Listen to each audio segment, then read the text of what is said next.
The bombs have stopped falling. The sirens are silent. The war is over. But for millions living in post-conflict zones, the silence itself has become unbearable. A car backfires, and hearts race. A moment of quiet feels like waiting for the next explosion. The body remains on high alert, even when the mind knows that danger has passed. This is the anxiety of silence, a paradox where peace feels more threatening than the chaos it replaced. Today we're exploring the psychological aftermath of war, and why the human nervous system struggles to accept that the fighting has truly ended. To understand this phenomenon, we need to understand what war does to the brain. When you live through conflict months or years of air raids, gunfire, and explosions, your nervous system adapts. It's called hypervigilance, a state where your brain's threat detection system, the amygdala, becomes overactive. Research published in Biological Psychiatry shows that prolonged exposure to war trauma can physically change brain structure. The amygdala enlarges while the hippocampus, which handles memory and context, can actually shrink. What does this mean in practice? Your brain becomes exceptionally good at detecting danger, but it loses some of its ability to recognize when you're safe. Every sudden sound becomes a potential threat. Silence becomes an absence of information, and your brain fills that void with fear. Studies of populations in post-conflict zones from Bosnia to Rwanda to Syria document the same pattern. Even years after the fighting ends, populations show elevated rates of anxiety disorders, hypervigilance, and what's clinically termed continuous traumatic stress in a country emerging from war. Silence takes on a different quality. It's no longer peaceful, it's anticipatory. During active conflict, there were often patterns. Air raid sirens meant take shelter.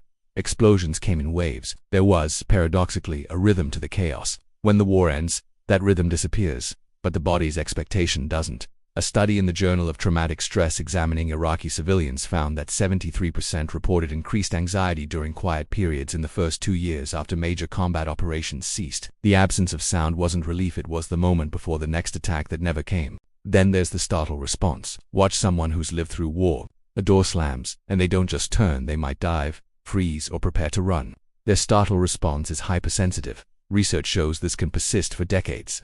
Studies of World War II survivors found heightened startle responses even 50 years later. Their auditory system has also adapted. The brain of someone who has survived war becomes a sophisticated threat detection system. They can often tell the difference between a firework and gunfire instantly. They notice the sound of distant aircraft. They wake to sounds others sleep through.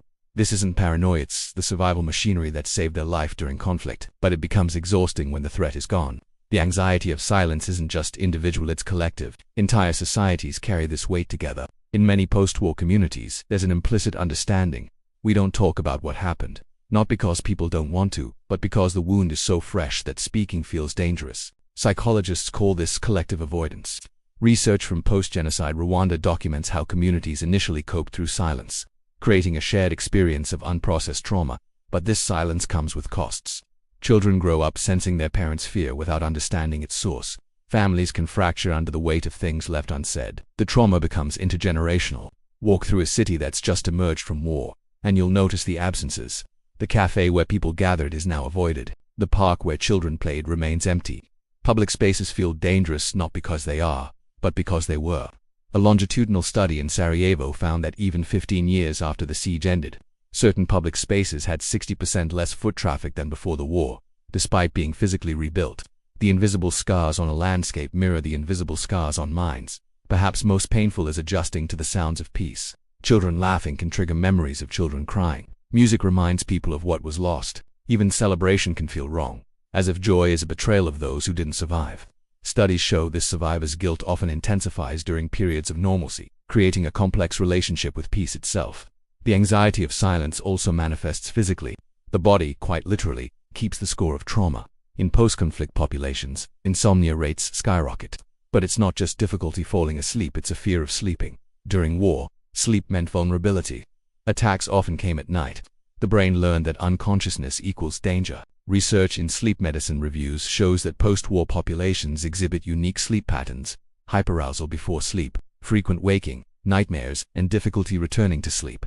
This can persist for years. Your stress response, fight or flight, is designed for short bursts, but war creates chronic activation. Cortisol levels remain elevated. Blood pressure stays high. The immune system becomes dysregulated. Medical studies from multiple conflict zones show increased rates of cardiovascular disease, autoimmune conditions, and chronic pain in post-war populations, even controlling for other factors. The body, perpetually ready for danger, begins breaking down. And not everyone experiences this through agitation. Some people freeze a lesser-known trauma response. They appear calm, even disconnected, but internally they're locked in a state of immobilization. This tonic immobility is the nervous system's last resort survival strategy. In post-war contexts, people can appear to be functioning normally while actually being profoundly dissociated from their environment. So, how do individuals and societies heal from this anxiety of silence? The good news is that neuroplasticity means brains can change. Trauma-focused therapies like EMDR and somatic experiencing help retrain the nervous system to recognize safety. Studies published in The Lancet Psychiatry show that trauma-focused cognitive behavioral therapy can reduce PTSD symptoms by up to 60% in post-conflict populations. But access remains the challenge, as most post-war regions lack sufficient mental health infrastructure. Individual therapy helps, but collective trauma requires collective healing. Truth and reconciliation processes, memorial practices, and community rituals help societies process shared trauma. Research from post-apartheid South Africa and post-conflict Colombia shows that communities with structured opportunities to process collective trauma show better long-term mental health outcomes than those that suppress discussion. Gradually reintroducing normalcy also matters. Community events and cultural activities help rewire associations. The park stops being where the bombing happened and slowly becomes where we have picnics again. This process can't be rushed. Studies show it can take 5 to 10 years for a post-conflict society to begin establishing new positive associations with previously traumatized spaces.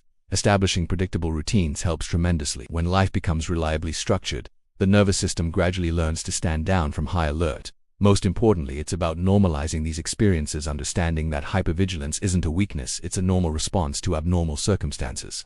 The anxiety of silence is evidence that your survival instincts worked. They kept you alive. Now the challenge is teaching them that the job is done. There's no simple timeline for recovering from war. Research shows that post-traumatic stress symptoms can persist for decades, but they do generally decrease over time, especially with support. What helps? Social connection, meaningful work, access to mental health care, and economic stability. Justice and accountability are also key. Seeing perpetrators held accountable helps victims find closure. On the other hand, ongoing insecurity, displacement, societal silence, and poverty all hinder healing. The countries that heal fastest are those that combine economic reconstruction with mental health support, that acknowledge trauma while building toward the future, and that create space for both remembering and moving forward. The anxiety of silence after war is real, documented, and profound. It's the invisible aftermath that persists long after the physical destruction is rebuilt, but it's not permanent. With time, support, and understanding, the nervous system can learn to trust peace again. Silence can become restful rather than threatening. Healing from war isn't about forgetting, it's about integrating the experience without being controlled by it. It's learning to hear silence, not as the absence of danger signals, but as the presence of peace.